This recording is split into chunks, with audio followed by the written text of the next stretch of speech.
Welcome back, everybody. Today, I'm going to teach you how to add pages on your GoDaddy website. Whether you're expanding your site with new content sections or creating additional landing pages, knowing how to add pages efficiently will help you build out your web presence with ease. Let's get started. First, you'll need to navigate to GoDaddy.com and enter your login credentials.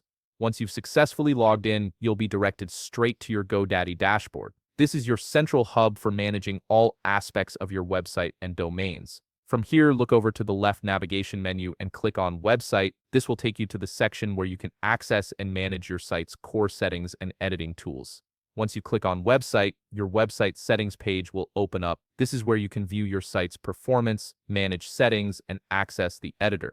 Now locate the Edit Website button on the right side part of your screen. This button is your gateway to the actual website builder where you'll be able to make changes, add content, and customize your site's layout. Go ahead and click on it and your GoDaddy website editor will open up. Give it a moment to load completely so you can see all your current pages and sections. Now that you're inside the GoDaddy website editor, adding a page is incredibly straightforward. Look up to the top right part of your editor interface and click on Website. This will open up the page management section where you can see all your existing pages and have the option to add new ones. From here, look for the plus button. This is your Add Page button, and it's designed to make the process as simple as possible. Click on it to add a new page to your GoDaddy website. You'll typically be presented with options to choose what type of page you want to add, whether it's a blank page, a contact page, or another template. Select the option that best fits your needs, and your new page will be added to your site structure. And that's it. You've successfully added a new page to your GoDaddy website.